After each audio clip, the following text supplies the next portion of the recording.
الرحمن الرحیم یا ایہا الذین آمنوا اصبروا وصابروا ورابطوا واتقوا اللہ لعلکم تفلحون۔ صدق اللہ العظیم۔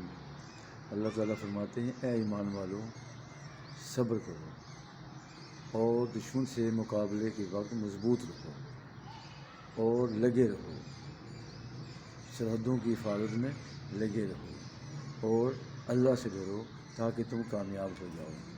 تو چار چیزیں اس میں اللہ نے بیان فرمائی ہیں۔ پہلا صبر ہے، دوسرا جب دشمن سے مقابلہ ہو تو مضبوط رہو، ڈٹ جاؤ، اور تیسرا جو ہے وہ اپنی سرحدوں کی حفاظت کرو، اور چوتھا تقویٰ ہے۔ یہ چار کام کرو تم کامیاب ہو جاؤ گے۔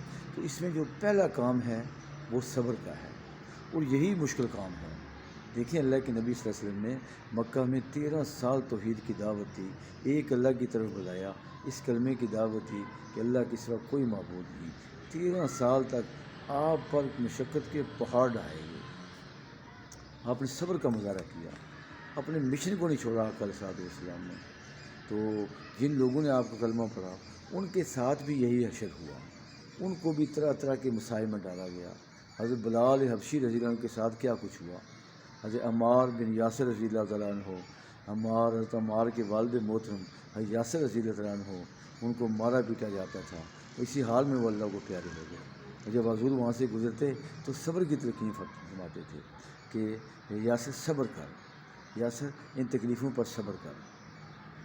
انتہا دیکھیں، اور سمیہ رضی اللہ تعالیٰ عنہ، ان کی جو زوجہ محترمہ ہیں حضرت یاسر کی، انہیں برچھی مار کر شہید کر دیا گیا حرم کے اندر، اور یہ اسلام کی پہلی شہید خاتون ہیں۔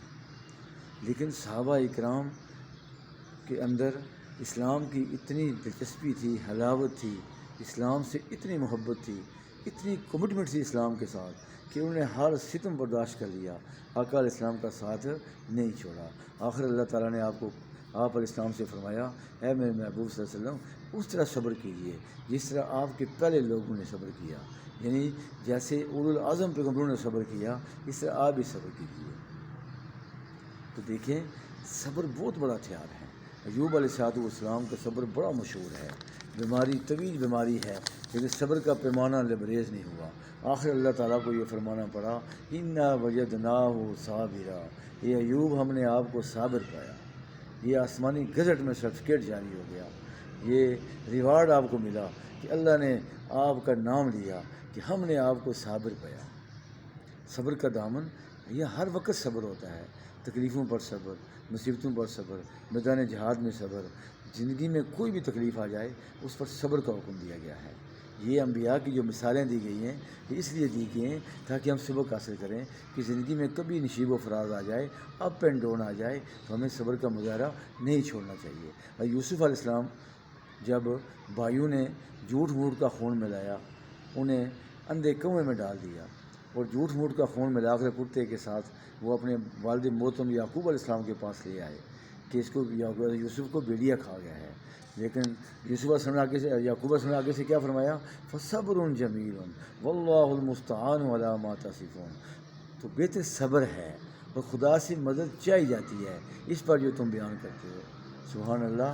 حضرت ایوب علیہ السلام نے صبر کیا، حضرت یعقوب علیہ السلام نے صبر کیا، اور اس صبر کا ذکر بھی اللہ نے آسمانی گزٹ کے اندر کر دیا، اور قیامت تک کے لیے ہمارے لیے زندہ ایک مثال بن گئی۔ ابراہیم علیہ السلام نے اپنے بیٹے کو زمین پر پیشانی کے بل لٹایا ذبح کرنے کے لیے، تو بیٹے نے کیا کہا، ستاجدونی انشاءاللہ من الصابرین، کیا فرمایا، اللہ قریب اگر اللہ نے چاہا تو میں صبر کرنے والوں میں سے ہوں گا، تمہیں صبر کرنے والوں میں سے ہوں گا۔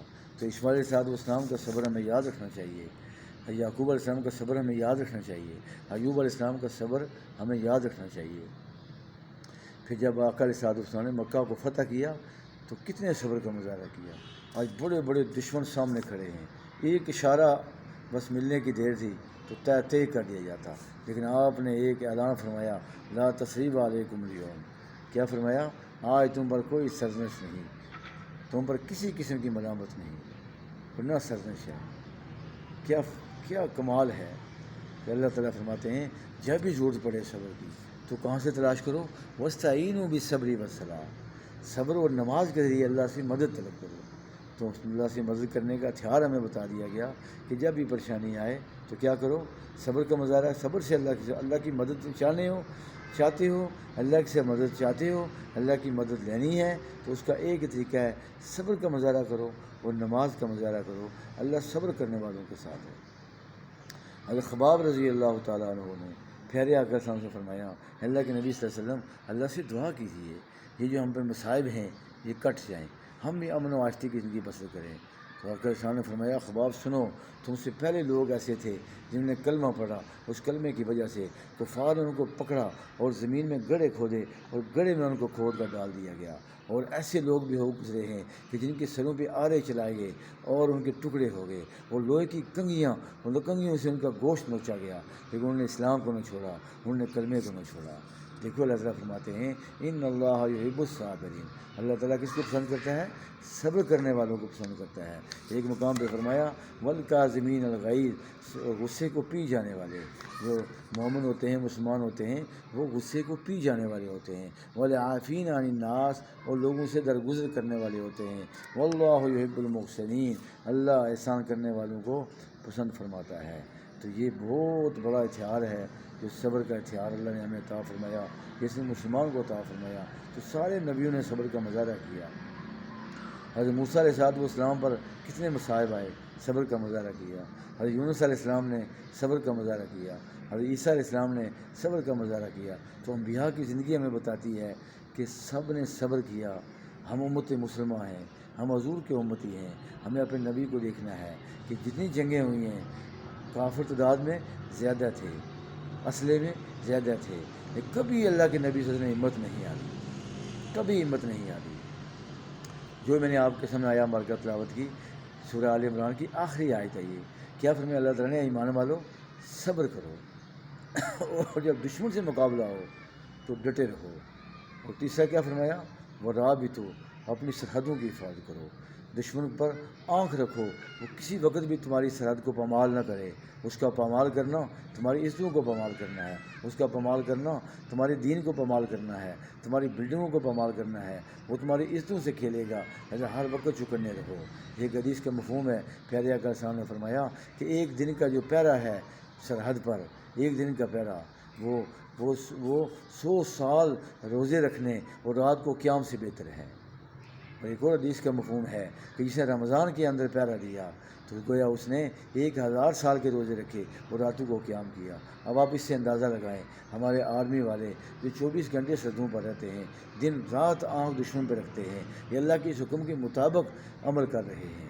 ایک رابطو یہ ہے کہ سرحدوں کی حفاظت، اور دوسرا رابطو یہ ہے کہ اللہ کے نبی صلی اللہ علیہ وسلم فرماتے ہیں کہ اچھی طرح سے وضو کرنا، اور ایک نماز سے کہ دوسری نماز کا انتظار کرنا، اور تیسرا کثرت سے مسجد میں جانا۔ اس سے کیا ہوتا ہے؟ حدیث کا مفہوم ہے کہ گناہ معاف ہوتے ہیں اور درجات بلند ہوتے ہیں، کیونکہ یہ بندہ بھی انتظار میں رہتا ہے، ایک نماز سے دوسری نماز، دوسری سے تیسری نماز۔ تو صبر ہر معاملے میں ہے، بارڈر پر بھی صبر ہے، دشمن سے مقابلے میں بھی صبر ہے کہ پیٹھ نہ دکھاؤ، بھاگو مت، ثابت قدمی سے لڑو۔ تو اللہ تعالیٰ ہم سب کو، یہ جو رمضان کا مہینہ ہے یہ بیسیکلی ہمیں صبر کی ٹریننگ دی جا رہی ہے۔ بھوک برداشت کرو، پیاس برداشت کرو، خواہشات پہ کنٹرول کرو، کہ جب تمہارا دشمن سے مقابلہ ہوگا تو وہاں بھوک برداشت کرنی پڑے گی، پیاس برداشت کرنی پڑے گی، وہاں صبر کا مظاہرہ کرنا پڑے گا۔ تو یہ جتنی ہماری عبادات ہیں یہ بیسیکلی ہمیں اسی طرف لے جاتی ہیں۔ تو اگر ہم نے رمضان تو پا لیا، روزے بھی رکھ لیے، ہماری زندگی میں صبر نہ آیا، صبر یہ ہے کہ تکلیف بھی آ جائے تو شکوہ نہ کرو، یہ اس کا نچوڑ ہے۔ اللہ پہ بھروسہ کرو، اللہ تعالیٰ صبر کرنے والوں کے ساتھ ہوتا ہے۔ اللہ تعالیٰ ہم سب کو اس رمضان کی قدر کرنے کی توفیق عطا فرمائے، اور جو اصل اس کا مقصد ہے صبر، وہ ہمیں اپنی زندگیوں میں لانے کی ہمت توفیق عطا فرمائے۔ فی امان اللہ، السلام علیکم ورحمۃ اللہ وبرکاتہ۔